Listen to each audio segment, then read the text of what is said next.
Улсын хурлын эрхэм дарга, улсын хурлын эрхэм гишүүд, ажлын хийхний өдрийн амланг айлтгая. Монгол улсын хувьд стратегийн онцгой ач холбогдолтой зүйл бол эрчим хүчний бие даасан байдал, эрчим хүчний хараат бус байдал. Энийг та бид бүгдээрээ мэдж байгаа. Энэ үүднээс эрчим хүчний гол үндсэн бүрэлдэхүүн хэсэг болсон газрын тосны үйлдвэр байгуулах энэ стратегийн зорилт бол манай улсын өөрийнх нь бие даасан байдлын эдийн засгийн өсөлт хөгжлийн гол тулгуурна гэдгийг та бүхэн эрхээ биш бүрэн ойлгож байгаа. Энэ ч үүднээс миний хувьд бол газрын тосны тухай хуульд өөрчлөлт оруулах тухай хуулийг бол бүрэн дэмжиж байна. Та бүхнийг бас дэмжиж саналаа өгнө гэдэгт бол эргэлзэхгүй байна. За би 3 асуулт байгаа. Инх баяр сайтаас бас дамжин сайтаас сууж байгаа. Энэ манай дээр чинь Петрошайна Дачин Тамсгийн газрын тос ямар нэгэн байдлаар бид бол олборлож байна. Гэхдээ сүүлийн жилүүдэд энэ олборлолт нь буурсан ийм нөхцөл байдалтай байгаа юм л да. Тэгэхээр энэ бол биднийг бас цаашдаа үйлдвэрээ байгуулчаад түүхийдээ бид хангаж чадахгүй гэсэн ийм бас эргэлзээнд хүргэж байгаа. Тэр энэ чиглэлээр бид цаашдаа ямар чинь бодлого барьж ямар шүү байдлаар энэ асуудлыг шийдэж байгаа гэсэн ийм асуулт байгаа юм. Олон нийт бас энэ талаар бас зөв мэдээлэл аваасаа гэж бодож байна. Наадам цаана янз янзын мэдээлэлтэй багш байна. За хоёр дахь асуудал бол дамжин сайтаас би зориуд асууж байгаа юм. Мэдээж хэрэг хайгуул хийхгүйгээр бид бол ямар нэгэн үр дүнд хүрэхгүй. Хайгуул өөрөө их чухал. Энэ геологийн хайгуул үүн дотроо уул уурхай дотроо газрын тосны хайгуулын ажил ямар төвшөнд байгаа юм. Бид энийг цаашдаа ямар бодлогоор авч явах юм. Бидний хүлээлт тэр нь ямар байгаа юм гэдэг дээр та хэлээш. Яагаад гэвэл бид энэ шинээр байгуулагдах үйлдвэр маань цаашдаа түүхий дээр бүрэн хангах ёстой. Шаардлагатай бол энэ үйлдвэр цаашдаа бүр өргөтгөөч шалтгаан хомруулад бид эрчим хүчнийхээ хэрэглээг бол бүрэн хангах чиглэл рүү явах ёстой учраас энэ чиглэлээр бас ямар үр дүн гарах вэ гэсэн юм асуулт байгаа юм. Гурав дахь зүйл би инх баяр сайтаас бас зориуд асууж байгаа юм. Үйлдвэр байгуулах бол нэг хэрэг, үйлдвэрийг ажилуулна гэдэг бол бас жиштэй асуудал. Үйлдвэрийг ажилуулахад гол зүйл бол хүний нөөц. Энэ технологиг мэддэг тэр техник технологийн бүрэн чадвартай мэрэгсэн ажиллах хүчин инженерүүд бэлтгэсэн байх ёстой. Энэ чиглэлээр бэлтгэл хангаж ийн гэсэн асуулт байна. Баярлалаа. За дамжин сайд хариулъя. За зөвлөхөр гишүүний асуултанд хариулъя. Нэгдүгээрт газрын тосны үйлдвэрийн бүтээн байгуулалт бол маш эрчимтэй явж байгаа. Улсын хурал маань бас ойлгож гадаад зээлийн ашиглалтыг сайжруулах хууль баталж өгсөнтэй холбоотойгоор ажлын тоо хэмжээ эрс нэмэгдсэн. Одоо газар талбай дээр бол 3500 орчим ажилчид ажиллаж байна. Энэ жилдээ тоон нэмэгдэнэ. Саяхан бүгд нийтэд улсын гадаад хэргийн сайд ирж бид бас очиж цуг үзээд бас ирлээ.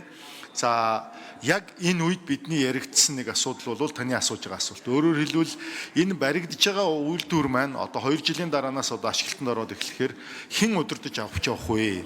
Удирдах авч явах хүмүүсийг яаж бэлтгэх вэ гэдэг асуудал яригдаж байгаа.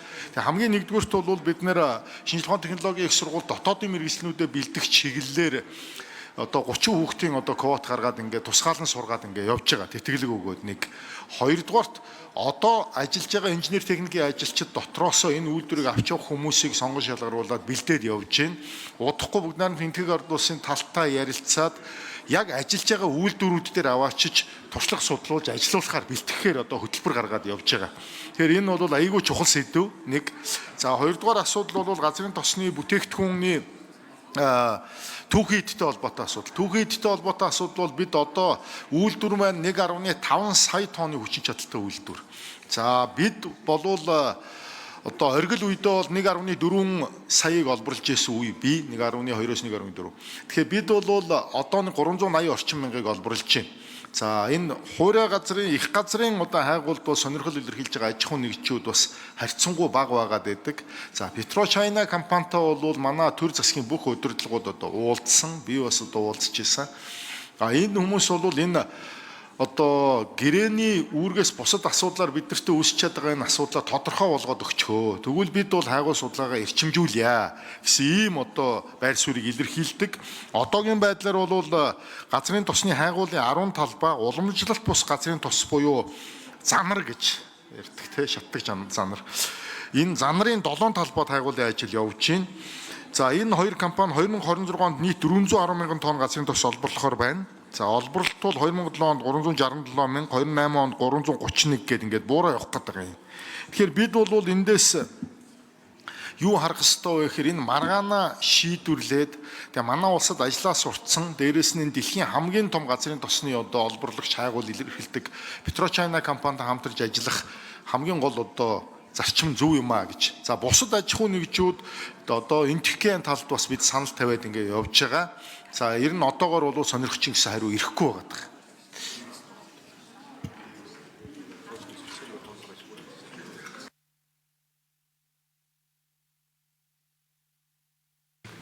За. Зочин танилцуулъя. Дундгов аймгийн Сүмбэр сумын ерөнхий боловсролын сургуулийн 1986 оны 10-ын А, 10-ын Б ангийн төгсөгчид улсын их хурлын үйл ажиллагаа төрийн ордонтой танилцж байна.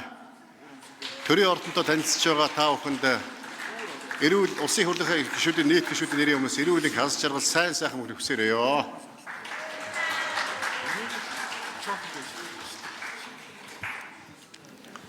За Батын Батбаатар за Сархтын зүлхбар гишүүн тодруулж ирсэн. За баярлалаа. Би бас яг энэ хоёр сайдыг их чухал бас тоонууд хэлэх ёстой гэж бодож байгаа. Олон нийт бид бас тодорхой мэдээлэлтэй байх ёстой. Үйлдвэр ашиглалт орсноор дотоодынхаа хэрэгцээний хэдэн үеийг хангах вэ гэдэг ийм асуулт байнга тавигдж байгаа. Бидэнд бас тодорхой төсөөллүүд байгаа. Зөвхөн ашиглалтанд орсон үеийн одоо бидний хэрэглээний хэдэн үеийг хангахаас гадна бид ойрын 10 жилд манай эдийн засгийн өсөхийн хэрээр эдийн засгийн өсөхийн тулд эрчим хүчнийхээ хэрэглээг бид нэмэгдүүлэх ёстой. Энэ чиглэлээр манай одоо энэ үйлдвэрийн цаашдын бас перспектив юм ямар байх юм бэ? Энийг одоо цааш нь томруулах юм, өргөдөх юм уу гэдэг ийм асуудал байгаа. Хоёр дахь асуудал бол мэдээж хэрэг альва үйлдвэр байхад бол орон нутгийнхаа бас иргэдийн санал бодол дэмжлэгийг авах ёстой. Энэ чиглэлээр бас нэг жоохон тодорхой бас сорилтууд байсан, асуудлууд байсан.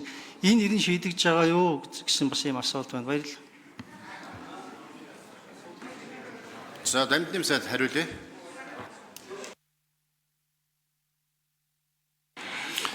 За энэ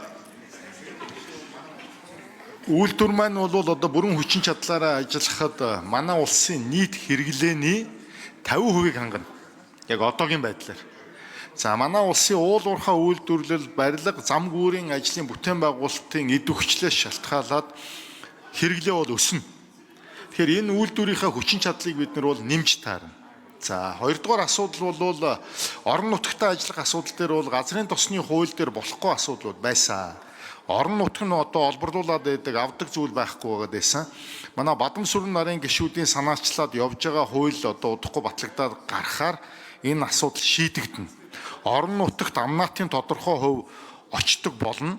Энэ нь бас засгийн газар яамны барьж байгаа бодлоготой таарж байгаа. За дамраас бид бол бас ашиг матмал юу газрын тосны хуулиа бол шинчилж оруулж ирэхээр одоо бэлтгээд ингээ явж байна. За Батын Батбаатар гишүүн асуултаа асууя.